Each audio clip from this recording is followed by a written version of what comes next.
Have you ever kept a family secret for decades? I won't ask what, just curious. My mother told me she made me tea to apologize for forgetting my birthday again, and the way she said it, soft, deliberate, as if it were an act of grace instead of damage control, made me feel like a guest in my own life rather than a daughter. She set the cup down with that little flourish she saves for guests she wants to impress, not for the child she never remembers. I looked at the pale liquid, steaming faintly, and all I could think about was the fact that Sophie, my sister, had gotten a trip to Paris because she deserved it, while I had gotten silence on my birthday and now a lukewarm performance disguised as care. I thanked her anyway, because that's what years of being the overlooked one train you to do. And then I lifted the cup, paused, and with the kind of casual movement that looks almost like kindness, I slid it toward Sophie and replaced it with hers, setting her apology in front of her like a gift I didn't want.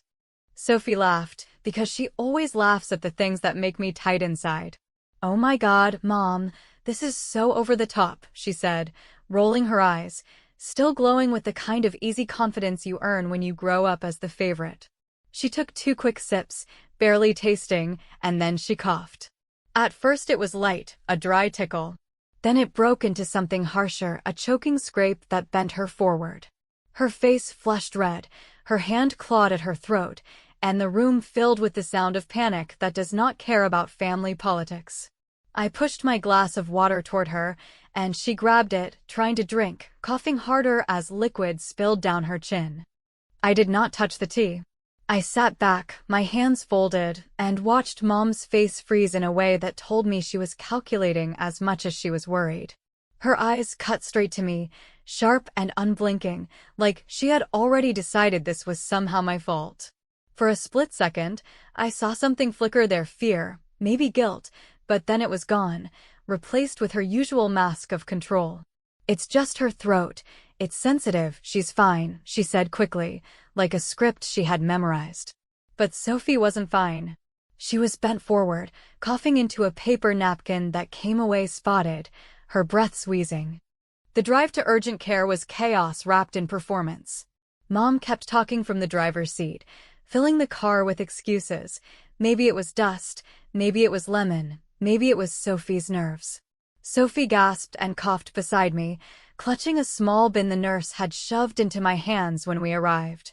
I pressed tissues into her palm and kept my own face neutral, because I knew if I showed too much calm, Mom would twist it into proof that I didn't care, and if I showed too much concern, she'd say I was dramatizing it. I had lived long enough in this family to understand that nothing I did could land in the right place. At urgent care, the doctor asked what she had been drinking, and Mom answered with her polished half-truths, chamomile with a little house blend. The nurse asked what house blend meant, and Mom smiled too brightly and said, "Oh, just a pinch of herbs, nothing serious." I sat in the corner and let the silence stretch, because silence often says more than words when someone is already nervous. My tote bag sat at my feet, heavy not with guilt, but with what I had tucked inside before we left, the stained napkin, the cup, sealed away in a zip bag I had slid under the insurance papers. Not because I had a plan, not yet, but because I had learned to keep proof when living with someone who edits the past like a novelist. Sophie's breathing steadied after treatment, her color fading back from alarming crimson to the softer pink of annoyance. She glared at me once, not because she thought I had done anything, but because sisters glare when they don't know where else to put their fear. Mom, meanwhile, was already reshaping the narrative, telling the nurse that Sophie had always been sensitive, that stress triggered her system, that it was probably nothing at all. I knew that tone. It was the same one she used when she told neighbors I was moody instead of lonely, or distracted instead of hurt. Back home, Mom cornered me in the kitchen. Her lashes were wet, her voice quivering, but the tremor felt rehearsed. "You always escalate things," she whispered, as though Sophie's attack had been my invention. I leaned against the counter and answered without raising my voice, "And you always minimize them." She didn't reply. She just stared at me for too long before turning away, her shoulders stiff like someone holding a secret too heavy to carry gracefully.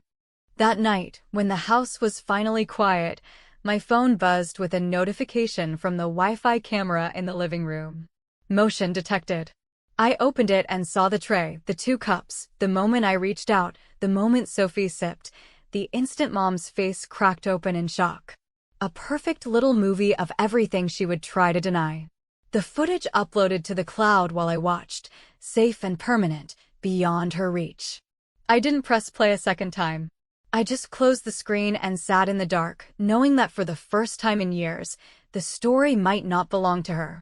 And as I sat there, with the faint hum of the refrigerator and the sealed bag in my freezer, I realized I hadn't decided whether this was the beginning of justice or the beginning of something much colder. I only knew one thing with certainty. My mother had looked at me as Sophie coughed, and in that look was everything I had suspected all along. The morning after the apology tea began like the mornings after every family performance begin in this house, with a brittle quiet that pretends nothing happened while every surface still hums with the memory of raised heartbeats. Except this time, I had a cloud backup pinging on my phone and a zip bag in my freezer like a tiny archive of reality. And nothing in me wanted to let any of it dissolve into Mom's usual fog of explanations that usually end with me being too dramatic and Sophie being too delicate. I made coffee strong enough to cauterize a mood, opened the living room camera feed, and watched the scene without sound, which somehow made it worse, because without the chatter you could see the choreography for what it was: Mom pinching something from a yellow-labeled jar, stirring my cup with a honey stick that looked darker than the clover honey we keep for toast, setting the spoon down with that precise flourish she uses when guests are watching, and then my hand entering the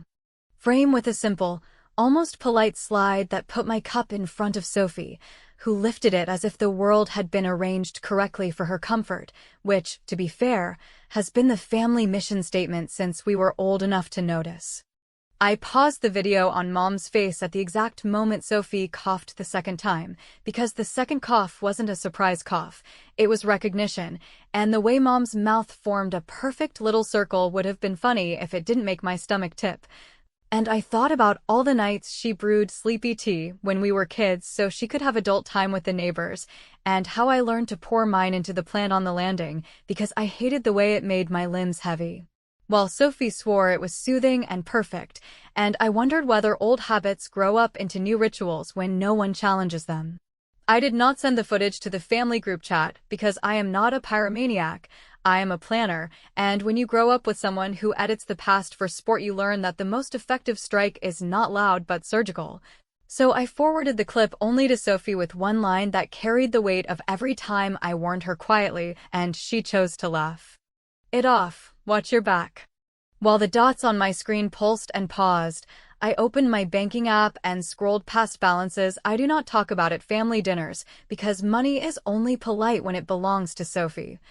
And I tapped into the old college account that Dad set up when he still believed fairness could be automated if you filled out enough forms, and I traced the months around the time Mom called a temporary family expense a necessity and we will square it later a promise, and I found the withdrawal that never returned, sitting like a dent in the timeline, followed days later by a deposit into the household card Mom uses to throw parties we cannot afford. And then I compared dates to the Paris booking that lived forever on Mom's social media with captions about rewarding hard work, and the alignment was so neat it made me laugh, not a happy laugh, more like a laugh you make when you recognize a magician's trick and finally see the string. Sophie finally replied with a single screenshot that took more wind out of me than any speech could have, because it was her bank app showing an incoming transfer labeled Paris tuition refund, which is the kind of phrase you only write when you want to make theft feel like administrative housekeeping, and although part of me wanted to believe she had no idea where it came from, another part remembered how selectively incurious she can be when luxury is knocking, so instead of lecturing I wrote, "Interesting memo," and left it there, because sometimes restraint lands harder than a paragraph. Mom, predictably, texted our family thread a photo from last night with hands around cups and a caption about reconciliation through chamomile, which made Aunt Carol send heart emojis and a comment about how family is everything. And I sat on my hands so I would not type the truth like a wrecking ball, and instead I screenshotted Mom's post and filed it in a folder called Timeline because evidence is not only what happened, but also what people bragged about when they thought they were untouchable. Then I called the bank and had the calmest conversation of my adult life with a woman who spoke in gentle procedural steps about affidavits and misapplied funds, and how an internal review could place a temporary freeze on the card in question if the documentation suggested a pattern, and I said words like yes and please and understood. And when she asked why I was reporting this now, I told her the short version, which is that sometimes you cannot see the shape of a thing until you finally stop asking it to love you. When I hung up, I looked at the freezer, considered the zip bag, and pictured the contents of the yellow jar, the darker honey, the label with flowers that tried too hard to look wholesome. And I remembered the pediatric allergist we saw when we were little after Sophie broke out in hives from a fancy spa lotion Mom brought home from a charity event, and how the doctor mentioned certain botanical extracts that could irritate sensitive airways. And I wondered how many fragments of that memory were accurate, and how many were the kind of narrative glue you apply later to make a story hold. As I stood there thinking like a small-town detective in her own kitchen, my phone lit with a new message from Sophie. Not a sentence, not an apology, just a close-up photo of Mom's yellow jar on the counter with the lid off and a sticky honey stick beside it. And a single line that made the hair on my arms rise. This label is not what it was last night. By midday, the house had the stale sweetness of a stage set after the audience has left, the props still arranged, the lights cooling, the air thick with whatever story the director wanted us to swallow. And I moved through it the way you navigate a museum of a childhood you barely recognize, careful not to touch anything that might trigger a speech about gratitude, except I was already done with the museum voice and the plaques and the velvet ropes. So I opened my laptop at the kitchen table, pulled the banking statements into a clean folder, and began to write the affidavit the way a person writes a grocery list after learning what actually runs out. I kept the tone so calm the words almost purified themselves, dates lined up like fence posts, memos quoted exactly as they appeared, no adjectives, no speculation, just a mile of small facts that pointed like arrows. And by the time I uploaded the file to the bank portal, I felt that unfamiliar relief that comes when you stop trying to win a beauty pageant you never entered and start filing the paperwork that might keep you from being robbed twice. Sophie texted sporadically from her room in the back of the house, the kind of short updates that are less about information and more about proving she is still somewhere inside the mess, a photo of the yellow jar from another angle, a message saying she tasted a dot of what remained on the honey stick and felt a faint tongue prickle that reminded her of the spa lotion incident from when we were little, an emoji she deleted after typing because she knows I read tone like a lawyer, and finally a question that had the weight of a confession even though it was only a line. Did I think Mom meant harm, or did I think she meant quiet? I stared at the screen and wrote, slowly, that intention and outcome do not share a bed just because people want them to, and that pouring something into a cup someone else plans to drink is a decision whether or not you light candles around it. She did not reply to that, which I expected, because some truths do not soothe even if they are true. The bank called me back with a voice that made me feel like a citizen, firm but kind, and said that while they could not discuss specific accounts that were not mine, they could confirm that a preliminary freeze had been placed on a card associated with transfers flagged in my affidavit, pending review, and that if further documentation arrived, the freeze could extend into an investigation with teeth.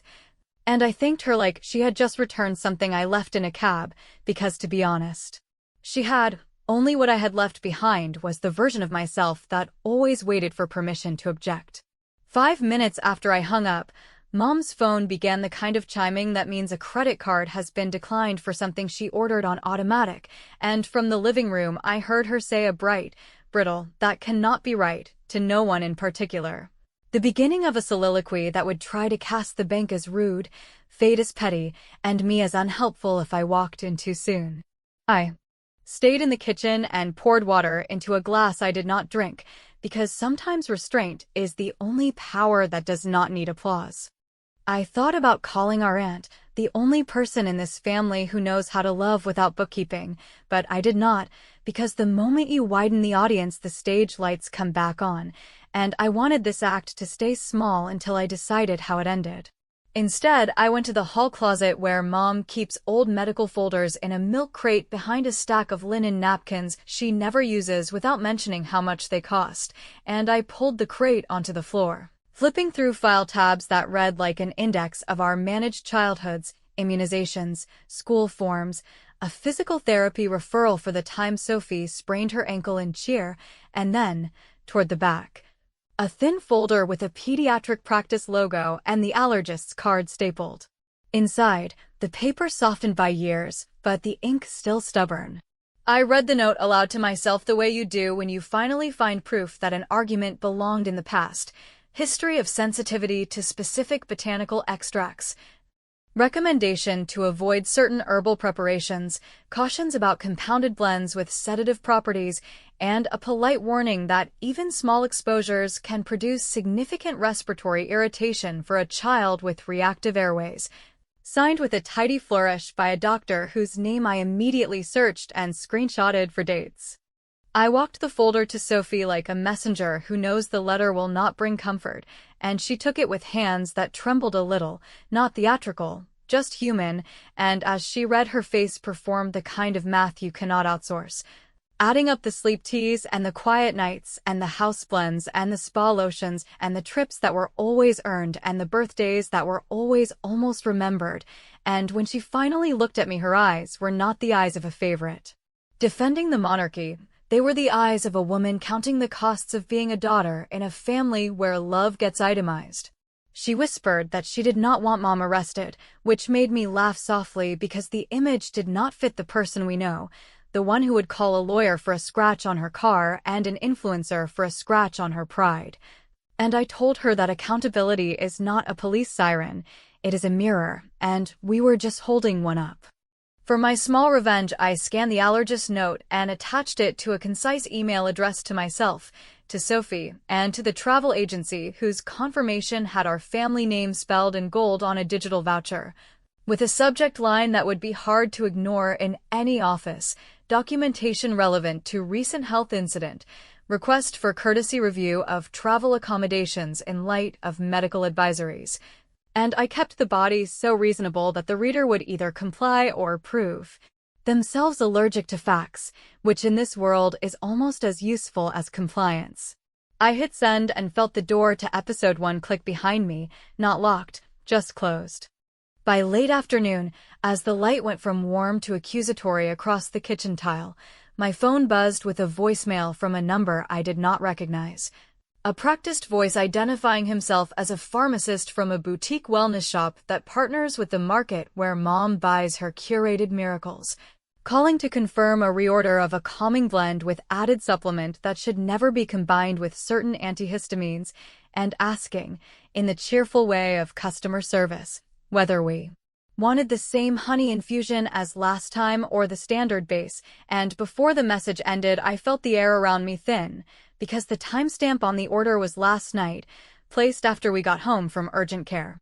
By evening the house had collected itself into one of those careful dinners my mother stages when she wants to turn real life into a brochure, the table set with the good plates that we never use unless she needs the room to look like a magazine subscription. The napkins folded into little triangles that make you feel like you should apologize to them before touching, and the candles arranged down the center so the shadows throw everyone's better angles onto the wall, which is the kind of detail that tells you more about the intention of the host than any menu could. She announced roasted chicken with lemon, which felt like performance art given the citrus fiasco of the previous night, and she seated us in that particular choreography she favors when there is a point to make, Sophie to her right, me directly across, as if we were in a hearing rather than at home, and for a brief, embarrassing second I almost fell for the pageantry because nothing is more disorienting than a person who harms you and then serves you a meal that looks like forgiveness. I let her set the pace with small talk that sounded like a press release, updates on church committees, a mention of the neighbor's home renovation, a soft sigh about how difficult banks can be when mistakes happen, which is how she introduced the card freeze without looking up from the serving spoon, and I watched the way her hand tightened just slightly on the ceramic handle, a tiny betrayal of the composure she works so hard to lacquer over everything. She wanted me to take the bait and defend myself, to give her the scene where she could tilt her head and say I always escalate, so I cut a bite of chicken, complimented the seasoning in a voice as steady as a metronome, and slid my phone face down beside my plate because power is sometimes the decision to refuse a script. Sophie picked at her food with that distracted fork twirl she does when she is building courage in little circles. And after the first course, she set the fork down and told Mom that a pharmacist had left a message about a reorder for a calming blend with an added supplement. The sort of call only a person who believes she will never be questioned would invite after a night in urgent care, and Mom did that blink she does when she needs a new story, but the old ones are still standing around, and she said the reorder had been placed automatically weeks ago, which would have been almost believable if the timestamp on the voicemail had not been last night, and if she had not so eagerly leaned on automation to distance herself from choices she makes with a steady hand. There is a special kind of quiet that lands in a room when truth and denial sit down next to each other and pretend they are cousins, a quiet that asks everyone to choose a chair. And I chose mine by taking a breath and laying out timelines the way an accountant lays out columns. No dramatics, just a sequence. The birthday that went unmentioned, the tea with the house blend, the switch, the cough, the urgent care. The freeze triggered by documentation, the voicemail from the boutique shop, the allergist note from our childhood, and the Paris transfer labeled like a tidy errand. And with each step I watched Sophie's face move from defense to a kind of exhausted clarity that is both a relief and a heartbreak, because you cannot unknow a pattern once your eyes adjust. Mom listened with her head slightly tilted, an expression that would have looked like tenderness if the words had not been ricocheting off it like peas off a wall, and when I finished she offered the line she always reaches. For when the facts do not flatter her, that she was trying to manage everyone's needs, as if management were a moral category rather than a hobby. For my revenge, which was almost boring in its practicality and therefore perfect, I opened the email from the travel agency on my phone and read, in an even tone that carried across the candles, that per their 24-hour grace policy, we could cancel the Paris spa add-on without penalty due to newly disclosed medical advisories, and that the value could be reissued as a charitable contribution in our late father's name to the scholarship fund he once volunteered for, with public acknowledgement on the program's donor page, which meant that the money would not disappear into fog or hotel robes, but would land where it might actually change a life, and where it would subtly announce to the town that not all our family narratives are curated by a single hand. Mom's expression did a little tremor at the corner, the sort of micro-wake that makes people drop a glass in a movie, and she reminded me, very gently, that donations are irrevocable and reputations are delicate, which I pretended to misunderstand because I am allergic to warnings dressed as etiquette. Sophie did not thank me, which I respected, because gratitude would have made me a savior in a situation where I am simply a person who got tired of being the family's designated rug. But she did look at me in a way that acknowledged the geometry had shifted, and she said, haltingly but firmly, that she would not be going to Paris until a doctor cleared any teas, lotions, or wellness experiments from the itinerary, and that if Mom insisted on ordering blends, she would be ordering them for herself only. It was the first time I had heard her draw a line that was not traced for her, and I held the moment like you hold a paper crane, careful not to crease. Mom gathered plates with the calm of a person who thinks collecting dishes will collect the conversation too, and she asked, light, almost musical, whether we could agree not to make a spectacle of an internal family misunderstanding. To which I said that sometimes light is not a spectacle, it is just light, and that pretending otherwise is why people trip over furniture they swear was not there. She carried the plates to the sink and let the water run harder than necessary, a domestic thunder meant to drown out consequences, and I sat back, drank my water, and felt my phone vibrate against the table with a number I recognized from the urgent care clinic. The physician's assistant spoke with the brisk care of someone who has learned that truth lands better if you keep your voice low, and she said the preliminary lab screen on the residue from the cup indicated the presence of an over-the-counter sleep aid compounded into honey, which, when combined with certain botanical extracts, could irritate sensitive airways in a way that explains last night's episode, and that while no illegal substance was detected, the combination was not appropriate for unsupervised use, particularly given the documented pediatric history in our file. And as she read the last line, I watched my mother in the doorway, dish towel in hand, listening without admitting she was listening, her smile set like a portrait. While Sophie stared at the table as if the wood grain could tell her whether negligence is love in a prettier dress. The next day I invited exactly the people who have always been present when the story of our family gets edited in real time: the aunt who remembers everything, the neighbor who treats our house like a community theater, the pastor's wife who believes in reconciliation like it is a recipe you can bake if you follow the steps, because I wanted witnesses who could not be dismissed as hostile. And I set the living room the way you set a table for something honest: no flowers, no curated trays, just the Wi-Fi video cued on the television, a folder with the allergist note and the bank affidavit on the coffee table, and a pitcher of unflavored water surrounded by 3 empty mugs that looked like a jury. Mom arrived first, carrying a plate of cookies that tasted like apology with notes of denial, her smile lacquered, her voice pitched for hospitality. And she glanced at the television with the practiced confusion of someone who has always preferred audio over playback, while Sophie hovered in the hall, unsure whether she belonged on the couch or the witness stand, which, to be fair, is how both of us have lived for years. I did not make a speech because speeches invite debates about tone, so I pressed play, muted, and let the images do the talking: the jar, the honey stick, the stir, the switch, the swallow, the cough, and the look, that look. The one that says more than any sentence our mother has ever written in a Christmas card. When the clip ended, I did the thing I have always wished someone would do for me, which is to lay out the facts like a row of clean plates without asking anyone to admire them: the pediatric allergist's recommendation against compounded sedatives, the bank timeline that shows a transfer from dad's account into the household card with a Paris memo wrapped in a lie, the urgent care call confirming an over-the-counter sleep aid in a honey medium, the boutique voicemail stamped with last night's clock, and the travel agency's confirmation that the spa add-on was cancelled and the value redirected to the scholarship fund in dad's name, which would publish a donor acknowledgement by Monday afternoon whether Mom liked the optics or not. She listened with her head tilted and her jaw locked, performing concern the way a person performs piano for guests they intend to impress, and when I finished, she used the word misunderstanding as if it were a salve you can rub into lungs and bank ledgers, and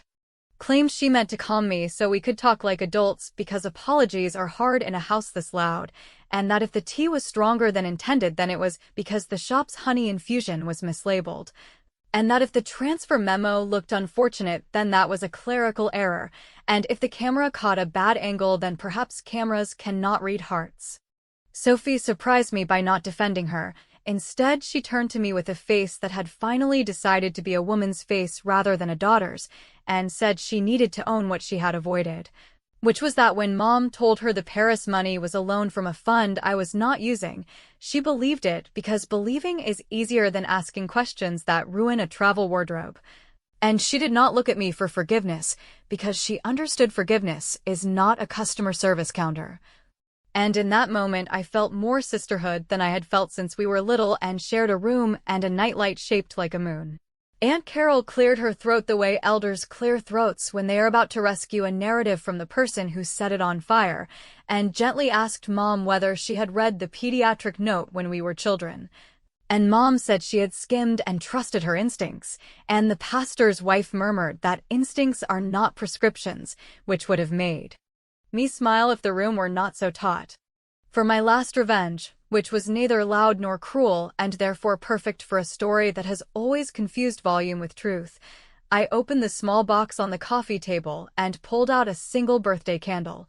stuck it into the center of a plain grocery cake I had bought on the way home, lit it, and said that since my birthday had been forgotten again we could sing now, not because singing fixes anything, but because rituals hold you accountable when words dodge accountability. And as the song wobbled into the air, I sliced the cake cleanly down the middle and handed my mother the larger section without theatrics, a gesture that would read as generous to anyone who did not know that in our house control has always been served in portions.